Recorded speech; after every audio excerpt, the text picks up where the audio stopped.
This time of year can be hectic at times for families. You know, a lot of families get together. It is the holidays, and it's not always easy, especially if you have children who have attention deficit issues or disorder. And here to talk about this is Maria Bagby from the Therapeutic Learning Center. Good morning, Maria. Nice to see you. Good morning. I'm glad you're here because I actually have a friend who has a child who has ADHD, and it is not always easy. She especially during the holidays, she tells me over and over that she tries so hard to keep her routine with her child when she goes and visits, you know, her parents and other relatives, or when they have family coming into town for the holidays. So, so we're glad you're here to empower other parents. Thank you. First and foremost, what should parents know about the holiday and this time of year with their children? Well, routines are very difficult to keep during this time of year, and I think the most important thing to understand is that children are feeling out of control internally. And so those routines are externally helping them. But when they're very difficult to keep, then giving them some type of predictability by empowering them to maybe think about what are 3 things you think might happen today. What are 2 things I think might happen today? Give me a high sign when you see one of those things happen. When do you think it might happen today? That type of predictability in their sense of anticipation when a routine isn't able to be held. Yeah, because it is tough.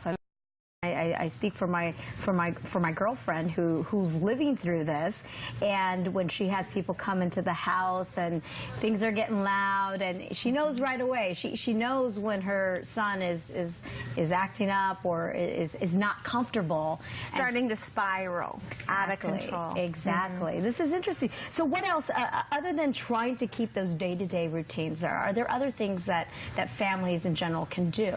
One thing is prepare ahead of time. Ask them, what does it look like when someone is walking in our door, when somebody is walking in our door? What does order look like?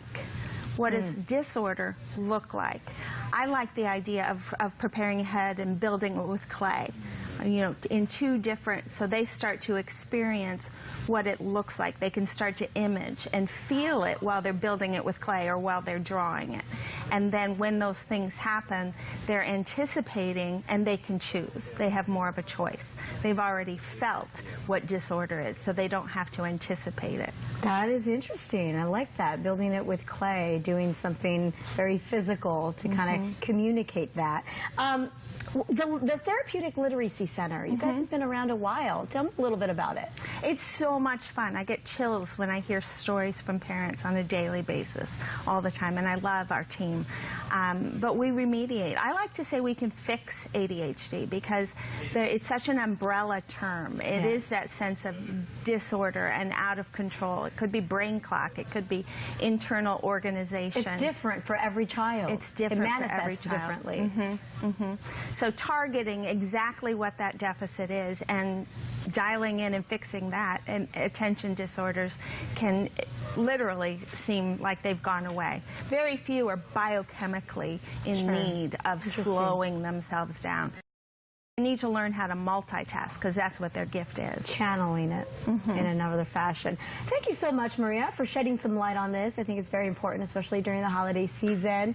I hope you have a wonderful day, and we'll have a video recap, by the way, of all of this on our website, KUSI.com. All right, stick around. It is Saturday morning.